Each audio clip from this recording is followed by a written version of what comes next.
G'day everyone, my name is Hoy. Adobe has introduced Generative Remove in Camera Raw and Lightroom Classic and Lightroom. This will make it easier for people who are more comfortable with Camera Raw or Lightroom to remove objects. So I'm going to show you how to use this as well as compare the differences when you use Camera Raw or Lightroom to remove objects using generative AI. Compare that with Photoshop's generative fill and Photoshop Beta's generative fill. Now I'm going to use Camera Raw throughout this tutorial, but you can also follow along if you're using Lightroom, as it has exactly the same functionality. Now to begin with, I'm going to use this photo, which you can also download in the description. Now the first thing that we're going to do is use the Camera Raw filter. So let's go up to Filter and then go down to Camera Raw filter. Now the option that we want to use is this eraser tool here, or conveniently keyboard shortcutted as B for remove, I guess.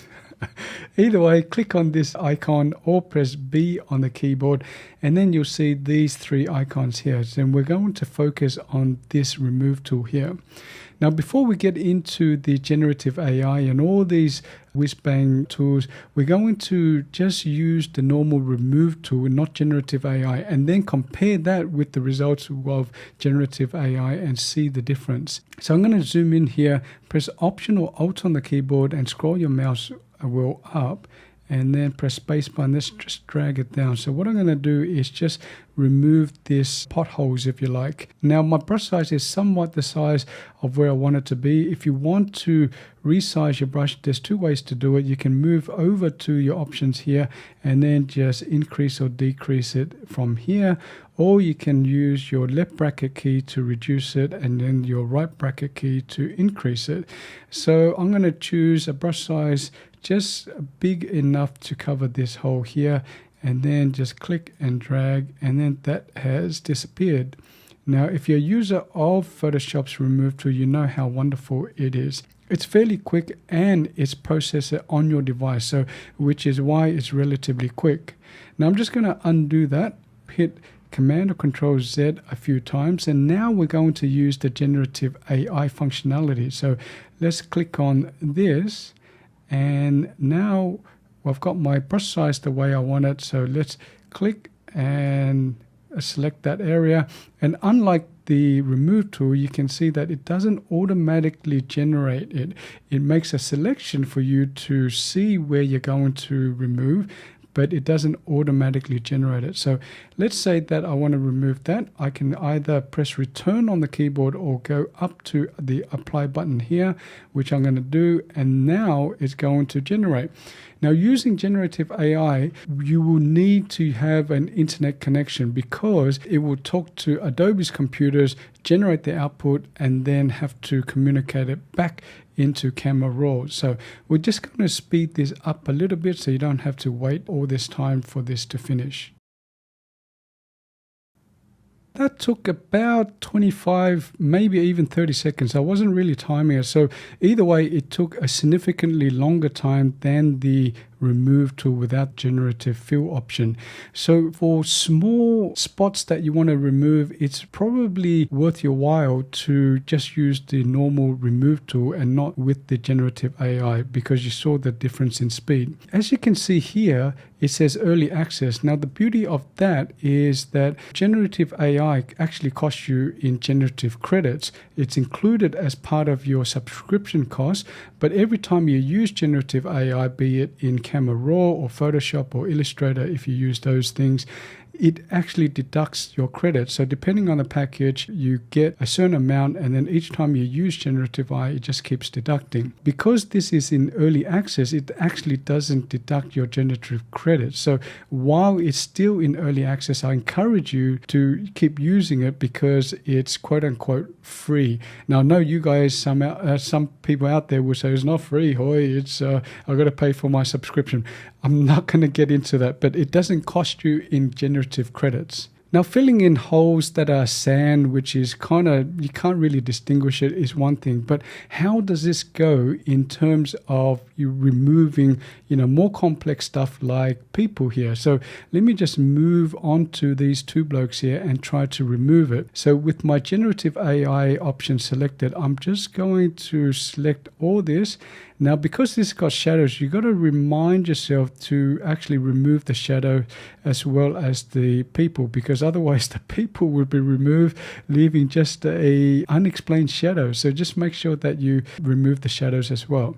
So here is my selection. Once I have my selection, you can refine it. So I can subtract from my selection. So if I press this, my cursor will actually reduce the selection, and if I press add, it would add to my selection. Pretty intuitive. Now, I don't need to always keep going across to these menu options. There is a keyboard shortcut, and that is Option or Alt on the keyboard to remove that, you see. And then if I just let go, my cursor will become a plus sign in the middle of that circle here, and then that is the add. There's also an option to change the color of your overlay here. So where that's useful is, say your object is also red and then your selection is red. It's pretty hard to see, right? So if that's the case, you can always change your mask overlay color to whatever you want. You can click and drag this. Say you want blue, and then you can adjust your brightness of it or your opacity. Right, so if you want it 100% opaque, you can't see what you've painted over. But I'm pretty happy with the default option of red. So I'm going to cancel this and I'm going to press apply. Now this has done a pretty good job, right? So it's kind of seamless. Like Photoshop, it has generated 3 variations, and these variations are here. So this is the first variation, so the second one, the third one. Now, because this is just sand, you can't really see the difference unless you're really, really picky. Now, you can also refresh these 3 options. If you're, for some reason, you don't like any of these 3 options, you can press refresh, or as this help tool suggests, it's / as your keyboard shortcut. So let's press on that to refresh it. And there you have another 3 variations. Now, unlike Photoshop, it only keeps the latest 3 variations, and it doesn't give you the thumbnail previews here. The way that you can only preview is on the image itself here. So let's just say I'm happy with that. And the next thing I'm going to show you is this overlay here. So if I press this option or V on the keyboard, I can see where all my generative AI areas are. So if I hover over this, I can see that. Now, if I click and drag this, what it will do is use this selection that is outlined here and then regenerate another image in this selection. So let's see what happens, or let's see what results come out through this selection. So you see, because I've moved my selection away from these 2 blokes and moved it here, the selection or the new generation is in this area here. So if I click on the 3 generations here, it applies to this area here and not here. As I was testing this, I also bumped my hand on the cursor key. So, the up cursor key, down, right, etc. So even with those minute movements, it will generate again. So just be careful that you're not knocking those cursor keys about. Otherwise, you'll see what happens here. It will generate again. So one of the questions that you might have is, why would I want to contaminate, if you like, quote unquote, my image with all these overlays? Now, of course, you can turn it off, but one of the reasons is that you want to see where all your effects are, or your generative fill are. So that's one reason. The other reason is that you might want to delete it. So there are 2 ways to delete this. There's multiple ways Camera Raw or Lightroom gives you to delete this. One is making sure that you've got overlay on, and then clicking on the eraser and then press delete or backspace. I'm going to undo that, Command Z, And the other way is through a combination of keyboard and mouse. So again, with your overlay showing, I'm going to hover over this so I can see the outline. And then I'm going to press Option or Alt on the keyboard. I can see my pair of scissors that's come out, and then click, and then that will disappear. So let's try that nifty trick again. So hover over this so the outline comes out, and then Option, click. If you're on a PC, it's Alt and then mouse click. The other thing, I'm just going to turn off the overlay here and zoom back out, Command or Control 0. The other thing is that it might be tedious if I make this selection here and then this selection here and then have to go all the way over to the right to press apply or press return on the keyboard.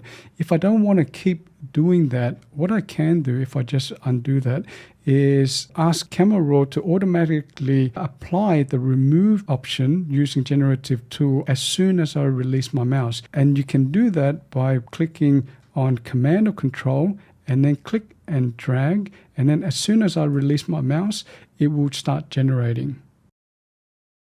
Now then you might ask, well, why wouldn't I always keep my hand on the Command or Control without having to go to apply or enter? The reason is that you might not want to automatically generate it. So you might want to subtract your selection or add to your selection, etc. So I'm just going to cancel out of that. The next thing I'm going to show you is this object aware. So let's focus on these two blokes again. So let me zoom in and let's get them into the frame. So object aware, let's just turn that on, is that I don't need to be very precise with my selection. So I can just do the outline of them instead of just filling in every single bit of what I want to cover. And what Camera Raw would do is estimate what the object is that you want selected and then select it. You can see that it's given itself a buffer here, so it's not hugging, the selection is not hugging the outline of the two men. You can see that you have the same option of adding to your selection or subtracting, etc. The next thing I want to show you is this opacity slider. So what does it do? So I'm going to zoom in. So let's stop picking on these two blokes. Let's zoom in to probably the middle of this. So let's just make sure Generative AI option is checked and Object Aware is checked. But the difference is I'm going to crank this all the way down, which then I expect to have little or absolutely no effect. So, well, 1% effect. So let's trace this around, make our selection. Now, because I've got Object Aware turned on, I don't need to fill in the inside of this. Camera Raw will try to figure out what the objects I want to select is, which has done a pretty good job. I'm going to press apply here.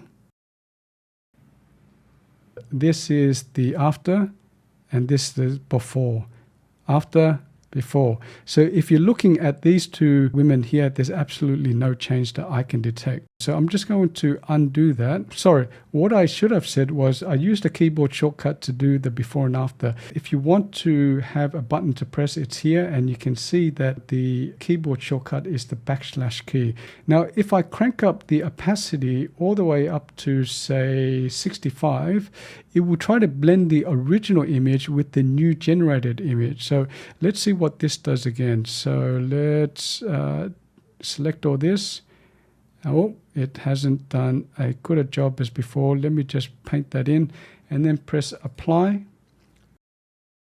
You can see that they're not fully gone, right? You can still see them. And then if I go to my variations, they're kind of faded away. And that's what the opacity is trying to blend in the old or the original image with the new generated image. The use case of this doesn't lend itself to people like this. What I found is that if you have sort of non-distinct generic items and you want to keep part of the original image there, then you probably use opacity. So instead of using the opacity slider on people, you might want to use, say, for example, the opacity slider on these rocks here. So if I want to retain part of the rock, but I want to also generate a new rock, I can probably just say my opacity is, say, 20%, and then just click on that and then press return or enter on the keyboard.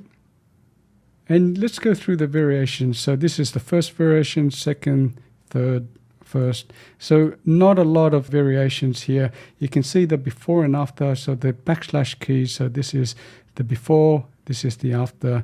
So you can see that it's kind of retained part of the original and then try to blend it in with the new stuff. Now, I'm going to show you the visualized spots, but not with this photo, because I think another photo will show you a little bit better. So let's just accept this change here, press OK. And then what I'm going to do is go up to this image here. Now you can see that this studio shot looks very clean, right? So let's go to our Camera Raw filter. Now the keyboard shortcut is Command-Shift-A, Control-Shift-A if you're on a PC, or if you're not one for keyboard shortcut, I don't know why you wouldn't be, you can go up to Filter and then go down to Camera Raw filter. Now let's go to B for Remove.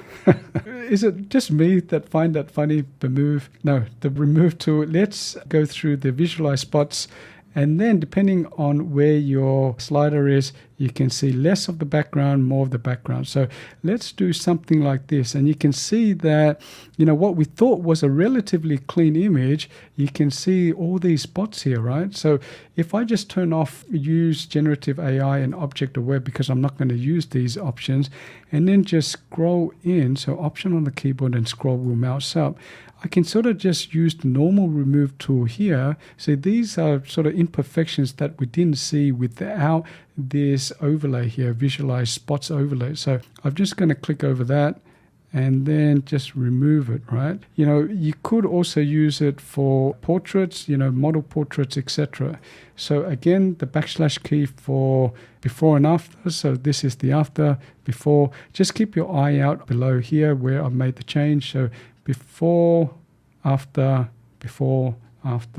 and then if I press show overlay, these are the spots where I've made all the changes. So let's just accept that. And the last thing I want to show you is the difference between the generative remove result from Camera Raw. Compare that with Photoshop, the regular Photoshop, as well as the Photoshop Beta's generative field. Let's use this image. So let's go into Camera Raw filter, Command-Shift-A, Control-Shift-A to bring that up, B on the keyboard. And what I want to remove is this leaf here. I'm going to increase the size of my brush. And I'm not so much worried about what it's going to generate so much as the quality of the generation. So you see what I mean. So I'm just going to select this and let's go to remove. I don't like that. One thing I didn't do is I've used the regular remove tool, and because I didn't use the generative AI option. So let's try that again.